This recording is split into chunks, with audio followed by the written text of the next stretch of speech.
dan jenius.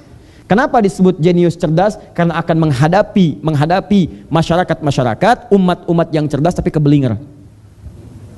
Golongan Yahudi dan seterusnya itu. Paham? Nah, yang paling menarik kalimat pengabulan doa sampai kemudian akan lahirnya Ishak, lahir dari rahim seorang perempuan yang secara medis divonis tidak mungkin punya keturunan. Kapan itu terjadi? Ketika ada kalimat ini, subhanallah, yang maknanya dipraktikkan dalam kehidupan. Subhanallah, subhanallah, subhanallah. Falamma i'tazalahum wa ma ya'buduna min dunillahi. Ketika kalimat itu dipraktikkan, dia tinggalkan segala hal yang tidak terkait dengan Allah. Penyembahan selain Allah ditinggalkan, kehidupan itu ditinggalkan, sifat-sifat buruk ditinggalkan. Wahabna lahu Ishak. Kami anugerahkan Ishak.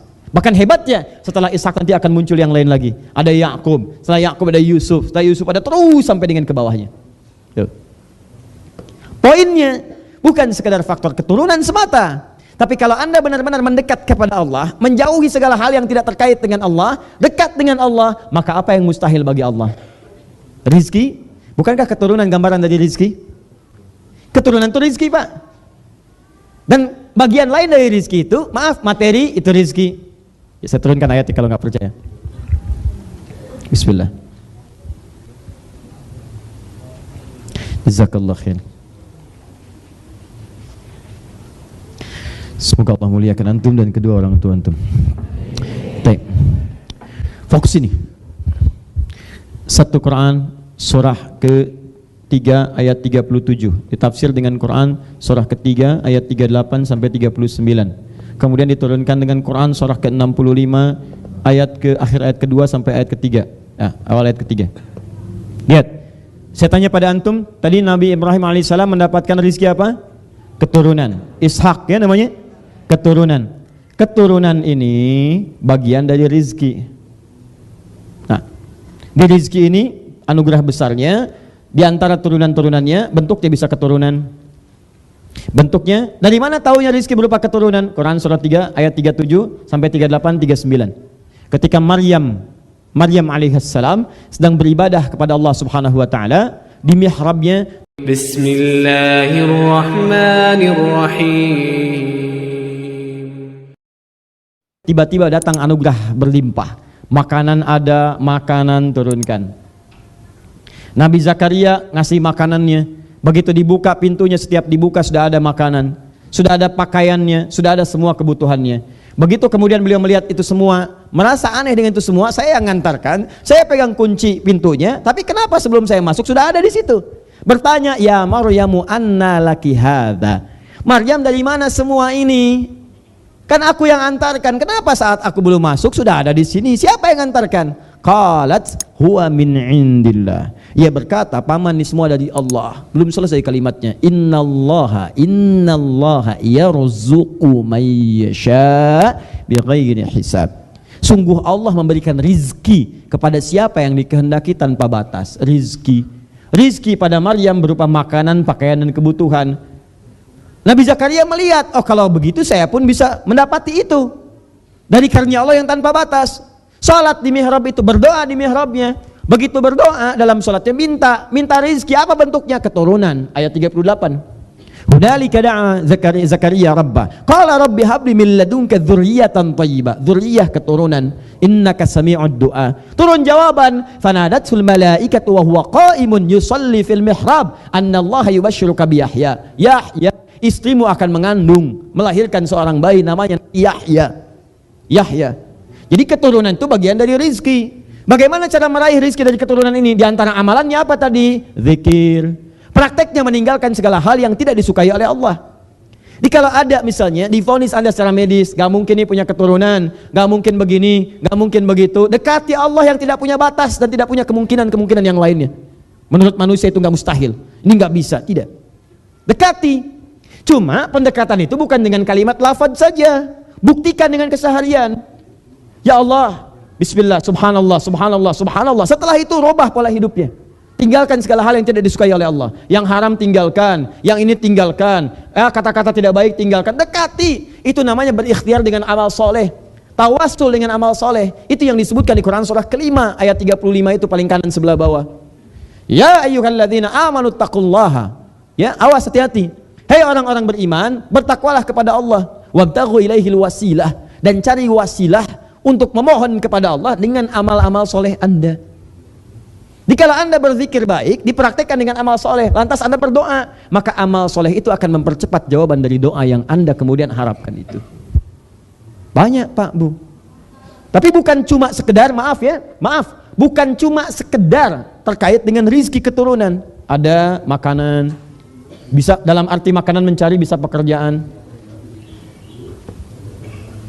Wa may yattaqillaha yaj'al lahu makhraja wa yarzuqhu rizki wa yarzuqhu min haitsu la yahtasib. Pakaian, pekerjaan, ketenangan itu rizki Pak.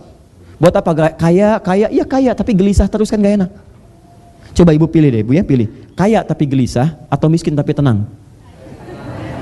Sudah.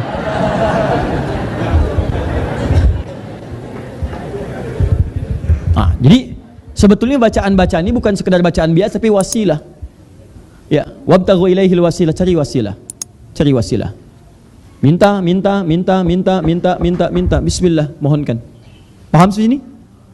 Jadi Bapak dan Ibu sekalian, ketika Anda benar mengucapkan kalimat ini, maka buktikan lewat keseharian, praktekan. Mohonkan kepada Allah kebaikan. Kalau itu benar dilakukan, maka hasilnya akan muncul. Jadi.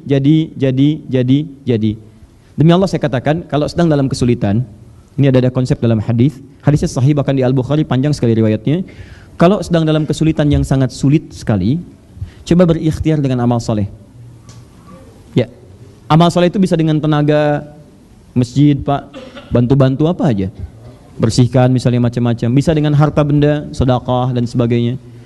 Nanti saat terhimpit dengan kesulitan yang nyata, sulit dilepaskan dari itu semua, amal soleh itu bisa jadi ikhtiar, wasilah membebaskan Anda dari kesulitan yang mendera. Seperti 3 orang pernah terjebak dalam satu gua, sedang jalan hujan, tiba-tiba kemudian dia berlindung di gua, masuk ke gua. Dalam hujan itulah sebelum reda itu, batu menggelinding, batu besar menutup pintu guanya, ketutup semua, tidak bisa keluar. Tenaga sudah dikeluarkan, tak mampu keluar. Maka bersepakat ketiganya dengan satu usulan dari seorang di antara mereka, ayo kita mohon kepada Allah, tenaga kita sudah tidak bisa, minta kepada yang maha bisa. Maka mereka bermohon sepakat dengan amal soleh mereka. Satu bermohon kepada Allah, ya Allah, saya ini seorang pengusaha, ya saya punya karyawan saya berikan gajinya, sampai saat gajian satu orang di antara mereka, ya Allah, tidak sempat datang. Lalu saya simpankan gajinya itu. Semakin lama kau berhari-hari, pekan-pekan, bulan-bulan, sampai tahun-tahun gak datang, saya khawatir nilainya berkurang.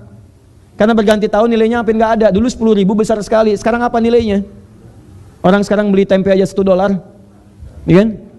Pak beli tempe Pak, berapa? $1. Masya Allah 15.000. Ya, jadi nilainya naik, jumlahnya membesar tapi nilainya berkurang. Maka dia berpikir, karena seorang pengusaha, dipraktekkan cara berpikirnya. Apa itu? Investasikan, belikan kambing jadi banyak, bahkan lebih banyak daripada kambing tuannya. Satu kali setelah banyak itu, datanglah pegawai ini ingin menagih kemudian gajinya. Datang, tuan, gaji saya belum diberikan, saya datang. Kata tuannya, tuh gaji kamu, menunjuk pada peternakan. Kata yang tadi, karyawannya, jangan bercanda. Kata dia, saya tidak bercanda. Saat kamu tidak datang itu, saya khawatir nilainya berkurang. Saya belikan satu kambing, kemudian dia menyebar sampai sebanyak ini sekarang. Itu punya kamu sekarang, silahkan ambil seluruhnya. Itu hak kamu. Masya Allah. Lalu dia mengambil seluruhnya tanpa menyisakan sedikit pun untukku. Dia mengambil seluruhnya tanpa menyisakan sedikit pun untukku. Diambil aja. Nggak punya perasaan apa nggak ada nih ya rasa terima kasih misalnya, atau yang tidak. Nggak ada kalimat itu, nggak ada macam-macam, ambil semuanya. Begitu dia ambil, Masya Allah, dalam keadaan terhimpit itu dia bermohon kepada Allah, ya Allah, jika itu memang amal soleh yang engkau nilai baik, yang faidahnya bisa membebaskan kami dari kungkungan batu ini, mohon bebaskan kami dari itu semua. Begitu selesai berdoa, ikhtiar didorong itu bergeser, tapi belum mampu semuanya keluar. Yang satu lagi mengatakan, ya Allah, aku punya seorang ibu, aku berbakti kepadanya sampai aku pun tidak menyentuh makanan, minuman, bahkan susu sebelum ia meminumnya. Sepulang aku dari pekerjaan, keluar aku bekerja, pulang ke rumah, ini bahasa kita sekarang lah, pulang ke rumah, aku dapati ibuku tertidur. Sementara, awas, ini yang paling indah, susu itu belum sempat diminumnya sebelum tidur. Dan aku tak berani meminumnya. Maka aku tunggu ibuku di sampingnya saat ia tertidur dengan memegang bejana susu itu. Dipegang terus tuh kan. Tak berani aku membangunkannya, khawatir mengganggunya. Maka tatkala ia bangun, Masya Allah, dia tidak pernah bertanya kepada aku berapa lama kamu memegang susu itu. Dia langsung mengatakan, "Nah, mama belum minum susu ya?" Bahasa kita. Maka aku tuangkan dengan penuh pengabdian. Aku berikan kepada ibundaku sampai minum dengan nyaman. Lalu aku bertahan dengan itu semua, lalu aku baru minum dari situ. Yang paling hebat, sampai aku kemudian tidak pernah mengatakan bahwa aku telah memegang lama tempat susu itu sebagai bakti pada ibundaku. Ya Allah, kalau itu menjadi bagian yang kau nilai sebagai pahala kebaikan, bebaskan kami dari kungkungan batu ini. Bangun lagi, dorong lagi, bergeser tapi tidak mampu keluar. Yang ketiga mengatakan, ya Arab, aku dulu seorang rentenir. Sampai aku pinjamkan segala halnya, sampai satu kali aku tertarik dengan anak keponakan, anak dari saudaraku, keponakanku. Cantik dan sebagainya, dia ditaksir oleh banyak orang. Aku kemudian melamar kepada saudaraku tapi tidak diberikannya. Sampai kemudian dia terjebak utang kepadaku. Dengan sedemikian besar sampai datanglah anak gadis itu kepadaku. Mengatakan, tolong paman bebaskan ayahku. Bebaskan dari kungkungan hutang itu. Aku katakan kepadanya, aku akan bebaskan seluruhnya kalau engkau mau bergaul denganku malam ini. Maka anak gadis itu dengan mengisak tangis mengiba untuk membebaskan ayahandanya, dia menyetujui itu semua. Pada malam itu terjadi saat aku ingin menggaulinya, keluar dari lisannya berkata, paman, ittaqillah, bertakwalah kepada Allah Subhanahu wa taala, dengan tangisannya. Maka tiba-tiba kalimat itu menggetarkan jiwaku, ada rasa takut dalam jiwaku, tinggalkan semua perbuatan itu dan bertobat kepadamu. Sejak saat itu tinggalkan dunia maksiat dan mendekat kepadamu. Kalau dengan semua hal yang aku kerjakan itu membuat aku mendapat amal soleh dan layak mendapatkan perlindunganmu, mohon ya Allah bebaskan kami dari kungkungan batu ini. Didorong lantai ketiganya, saat didorong itu menggelindinglah batu itu dan keluar ketiganya dari kungkungan batu tadi, bebas. Nah, ini hanya gambaran kisah yang ditampilkan, bukan untuk sekedar dongeng yang dibacakan, tapi itu praktek dari ayat yang tertuliskan pada ayat yang kita saksikan dalam hidup keseharian.